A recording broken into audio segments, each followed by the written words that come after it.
المسلمين وجمرة المؤمنين رحمكم الله.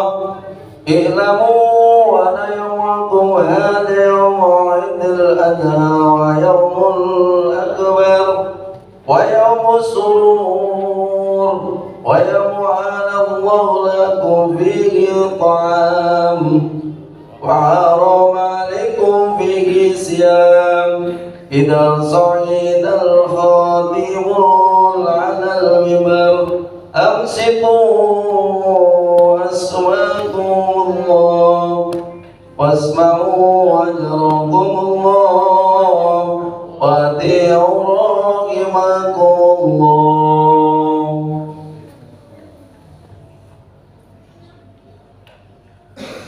السلام عليكم ورحمة الله وبركاته. اللهم صل على سيدنا محمد. اللهم صل على سيدنا ومولانا محمد. اللهم قم الإسلام من المسلمين والمسلمات والمؤمنين والمؤمنات الأحياء منهم والأموات وانصرهم على معاذين الدين. يا رب اهدم لنا منك من خير ويا خير ناصرين برحمتك يا أرحم الراحمين.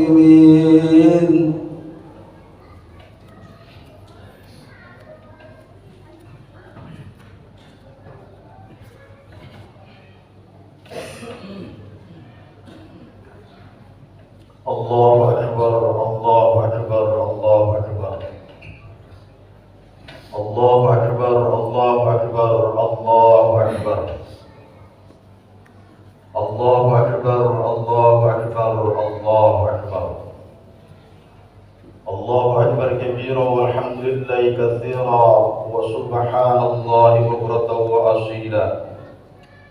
لا إله إلا الله والله أكبر الله أكبر ولله الحمد. الحمد لله رب العالمين نحمده ونستعينه ونستغفره ونعوذ بالله من شرور أنفسنا ومن سيئات أعمالنا. من يهد الله فلا مضل له ومن يضلله فلا هادي له. أشهد أن لا إله إلا الله وحده لا شريك له وأشهد أن سيدنا محمد عبده ورسوله لا نبي بعده. اللهم صل وسلم وبارك على سيدنا محمد بن عبد الله وعلى آله وصحبه ومن تبعه إلى يوم القيامة. أما بعد وسلم تسليما كثيرا. فيا أيها الحاضرون اتقوا الله حق تقاته ولا تموتن إلا وأنتم مسلمون. وقال الله تعالى في كتابه الكريم وهو أصدق القائلين: أعوذ بالله من الشيطان الرجيم. فلما بلغ معه السعي قال يا بني إني أرى في المنام أني أذبحك فانظر ماذا ترى. قال يا أبت افعل ما تؤمر ستجدني إن شاء الله من الصابرين. وقال أيضا: وما خلقت الجن والإنس إلا ليعبدون. صدق الله العظيم. Tidaklah kita diciptakan oleh Allah Subhanahu wa Ta'ala terkecuali hanya untuk tunduk patuh beribadah kepada Allah Subhanahu wa Ta'ala. Sidang Idul Adha rahimakumullah, mari kita senantiasa di pagi hari yang hikmah ini, dalam suasana yang sejuk ini, berusaha dan terus berusaha untuk meningkatkan keimanan dan ketakwaan kita kepada Allah Subhanahu wa Ta'ala. Takwa dalam artian imtithalu awamirillah wa jtinabun nawahi, yakni berusaha semaksimal mungkin untuk menjalankan semua perintah Allah dan berusaha semaksimal mungkin untuk menjauhi larangan-larangan. Allahu Akbar, Allahu Akbar, Allahu Akbar, walillahil hamd. Hamba-hamba Allah yang dimuliakan, sejenak di pagi hari ini kita merenung sejenak kita bernapak tilas tentang Abul Anbiya Nabiullah Ibrahim alaihissalam, tentang satu peristiwa yang besar, peristiwa yang agung yang menimpa beliau dengan putranya Nabiullah Ismail alaihissalam. Sebuah peristiwa kemudian diabadikan menjadi syariat Islam ila yaumil qiyamah, yang awalnya terjadi pada zaman beliau Nabiullah Ibrahim alaihissalam. Ada kronologis yang menyebabkan terjadinya peristiwa Idul Kurban, ketika semua manusia terkagum akan kedermawanan Nabiullah Ibrahim alaihissalam. Bukan hanya makhluk yang namanya manusia, bangsa jin dan bangsa malaikat terkagum-kagum. Satu, dengan ketauhidan yang kokoh. Dua, dengan kedermawanan yang dilakukan, yang dipraktekkan, yang dicontohkan oleh beliau Nabi Ibrahim alaihissalam. Suatu ketika dalam satu riwayat Nabiullah Ibrahim berinfak bersedekah ribuan ekor kambing, 300 ekor sapi dan 100 ekor unta. Semua manusia terkagum, dan kekaguman manusia itu, pujian manusia itu sampai ke telinga Nabiullah Ibrahim. Lalu Ibrahim bergumam dalam hatinya, jangankan ribuan ekor kambing, jangankan ratusan ekor sapi dan unta, jikalau Allah memberikan seorang putra kepadaku dan Allah minta untuk dikorbankan, pasti akan aku laksanakan, akan aku korbankan untuk Allah Subhanahu wa ta'ala. Satu garis besar bahwasanya setiap manusia, mungkin pribadi-pribadi kita seringkali ketika Allah belum memberikan satu nikmat, kita pernah bergumam dalam hati kita, seandainya saya menjadi orang kaya saya akan begini-begini, seandainya saya menjadi seorang pejabat akan begini-begini. Tetapi kebanyakan dari manusia yang awam, ketika Allah buktikan apa yang Allah berikan, apa yang menjadi hajatnya, kebanyakan manusia lupa dan mengingkari akan janjinya, mengingkari akan sebuah nazar. Inilah yang dilakukan oleh Nabiullah Ibrahim, bernazar karena Allah belum memberikan seorang putra, seorang keturunan. Maka di umur 99 tahun Allah berikan keturunan bernama Ismail. Ismail adalah sebuah doa Nabiullah Ibrahim. nama, sebuah nama yang Allah anugerahkan, bahwasannya asma doa Nabiullah Ibrahim selama puluhan tahun baru diijabah, dikabul oleh Allah Subhanahu wa ta'ala. Perlu kita garis bawahi kembali bahwasanya jikalau seorang nabi sekelas Ibrahim yang mendapatkan gelar Khalilullah, kekasih terdekatnya Allah, puluhan tahun tanpa putus, tanpa bosan, terus berdoa, terus bermunajat kepada Allah Subhanahu wa ta'ala, apalah kita menjadi kelas manusia. Kita bukan nabi, kita bukan wali, kita bukan orang muttaqin yang sempurna. Maka jangan pernah berputus asa dari doa-doa, munajat yang kita mintakan kepada Allah. Sekalipun hari ini belum dikabulkan, hakikatnya semua doa orang-orang yang beriman diijabah, dikabul oleh Allah Subhanahu wa ta'ala. Allahu Akbar, Allahu Akbar, Allahu Akbar, walillahil hamd. Maka ditagihlah oleh Allah Subhanahu wa ta'ala di malam ke-8 bulan Dzulhijjah, Nabiullah Ibrahim dimimpikan oleh Allah Subhanahu wa ta'ala.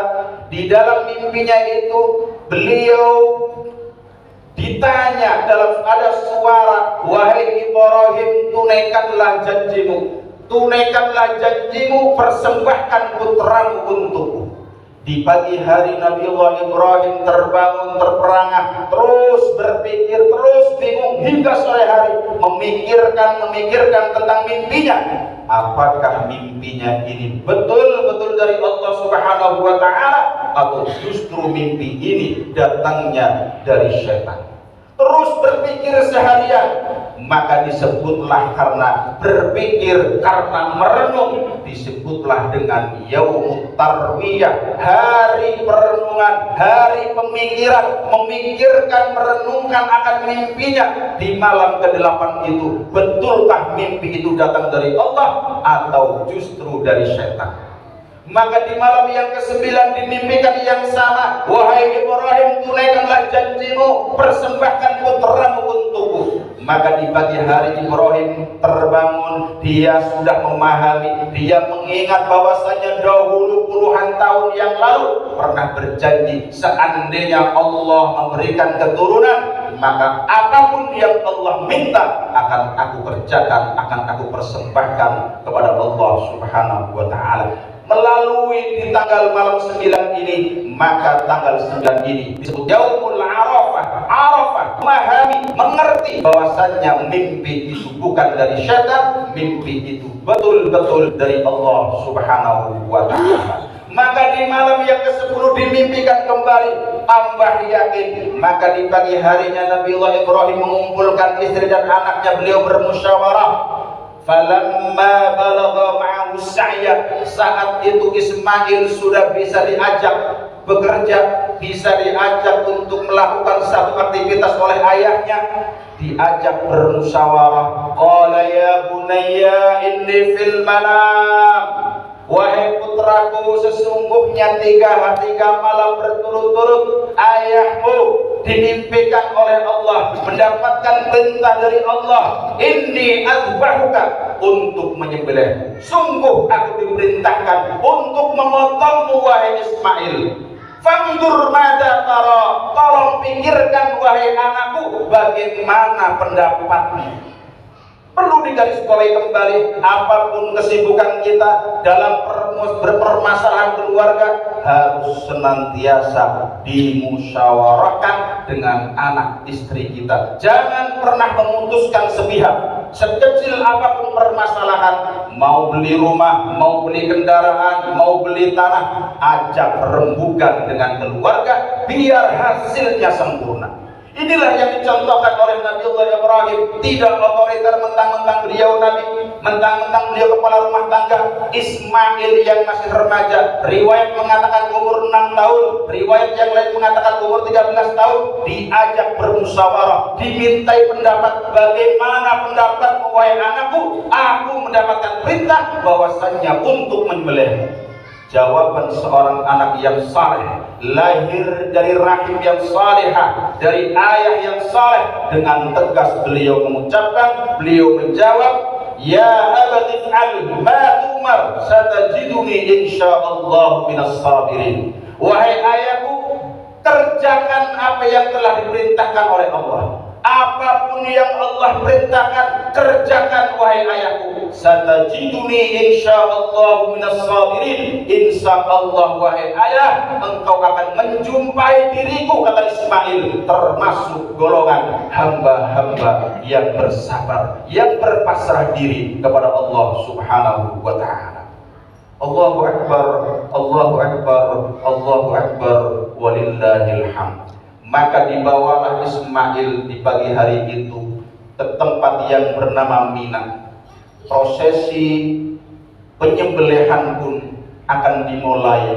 3 kali riwayat mengatakan bahwasannya goloknya tidak tegas akan leher Nabiullah Ismail alaihissalam. Keempat kalinya, detik-detik Ibrahim menutup matanya, menutup daripada wajah putranya Ismail supaya hilang rasa iba, hilang rasa kasihan, diikat sekejap-kejapnya. Maka Allah Subhanahu wa ta'ala perintahkan kepada Jibril alaihissalam untuk menghentikan daripada prosesi penyembelihan yang dilakukan oleh Ibrahim, sekaligus diperintahkan untuk mengambil seekor domba yang besar dari dalam surganya Allah Subhanahu wa ta'ala. Dibawalah kibas itu, digantikanlah Ismail oleh Jibril alaihissalam, sambil melanjutkan prosesinya, bukan memotong Ismail, bukan menyembelih Ismail, tapi menyembelih seekor kibas yang besar. Jibril dengan melantunkan takbir Allahu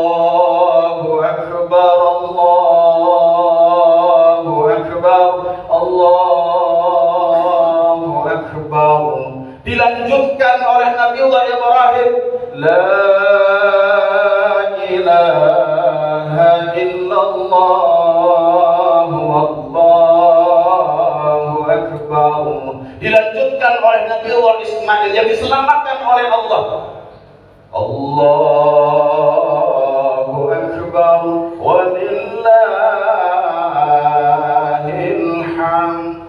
Maka Ibrahim tidak memotong Ismail, tidak menyembelih Ismail, karena Ibrahim betul-betul tunduk, betul-betul taat patuh kepada Allah terhadap perintah Allah sekecil apapun. Ini sebuah peristiwa yang besar, peristiwa yang agung, karena kepatuhannya itu.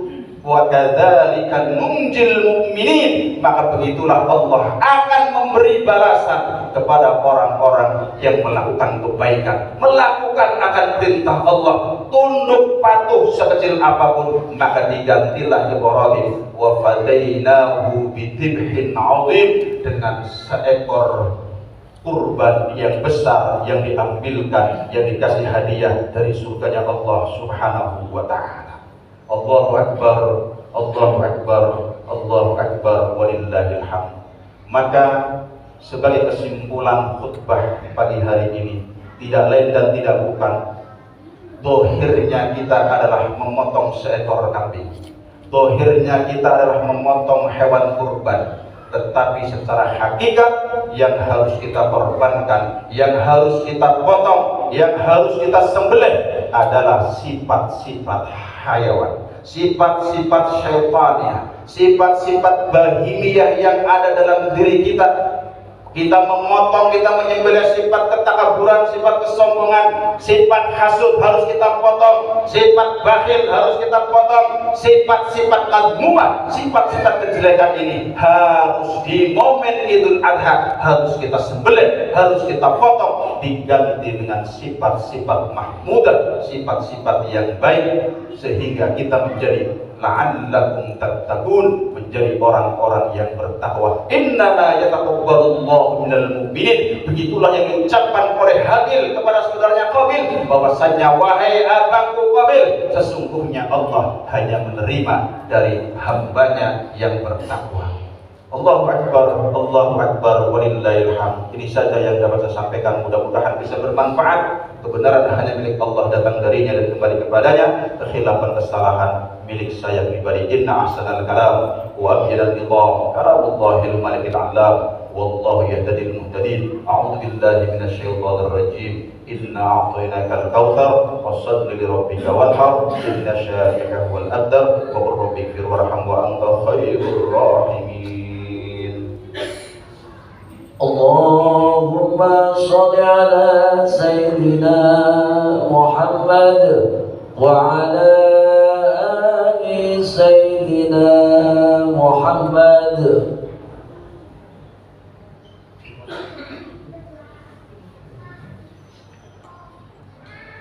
Allahu akbar, Allahu akbar, Allahu akbar. Allahu akbar, Allahu akbar, Allahu akbar, Allahu akbar. Allahu akbar kabira walhamdulillahi katsira wa subhanallahi bukratan wa asila. Alhamdulillahilladzi ja'ala hadzal yawma 'idan lil muslimin wa ja'ala fi qulubil muslimina bahjatan wa surura. Asyhadu an la ilaha illallah wahdahu la syarika lahu wa asyhadu anna Muhammadan 'abduhu wa rasuluh. Allahumma salli wa sallim ala sayyidina Muhammadin wa ala alihi wa sahbihi ajma'in. Amma ba'd. Wa sallama tasliman katsiran. Wa ya ayyuhal hadirun, ittaqullaha fis sirri wal 'alaniyah. Wa qad qala Allah ta'ala fi kitabihil karim wa huwa asdaqul qailin. A'udzu billahi minasy syaithanir rajim. Innallaha wa malaikatahu yusholluna 'alan nabi. Ya ayyuhalladzina amanu shallu 'alaihi wa sallimu taslima.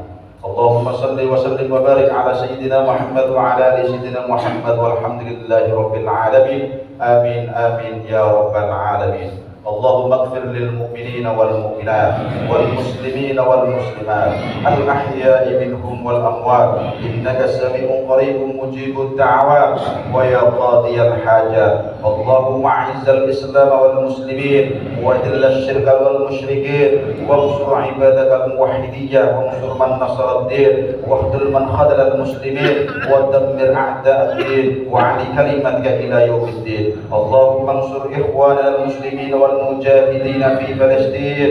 اللهم انصر إخواننا المسلمين والمجاهدين في فلسطين. اللهم انصر إخواننا المسلمين والمجاهدين في فلسطين. اللهم سلمنا والمسلمين وعافنا والمسلمين وقنا وإياهم شر مصائب الدنيا والدين. اللهم ارحم أمة سيدنا محمد رحمة عامة يا رب العالمين. اللهم اغفر لأمة سيدنا محمد مغفرة عامة يا رب العالمين. اللهم اجبر أمة سيدنا محمد. اللهم استر أمة سيدنا محمد. اللهم أصلح أمة سيدنا محمد. اللهم فرج عن أمة سيدنا محمد فرجا عاجلا يا رب العالمين. اللهم ادفع عنا الغلا والبلاء والوباء والربا والزنا والسيوف المختلفة والشدائد والمحن ما ظهر منها وما بطن من بلدنا هذا إندونيسيا خاصة ومن بلدان المسلمين عامة إنك على كل شيء قدير. اللهم تقبل صلاتنا وتقبل صيامنا وتقبل دعاءنا وتقبل أعمالنا وتقبل جميع حاجاتنا يا الله وحسن مقاصدنا يا الله يا الله يا الله يا أرحم الراحمين. ربنا آتنا في الدنيا حسنة وفي الآخرة حسنة وقنا عذاب النار والحمد لله رب العالمين. Demikian yang dapat saya sampaikan. Saya mengucapkan selamat Idul Adha tahun 1445 Hijriah. Assalamualaikum warahmatullahi wabarakatuh.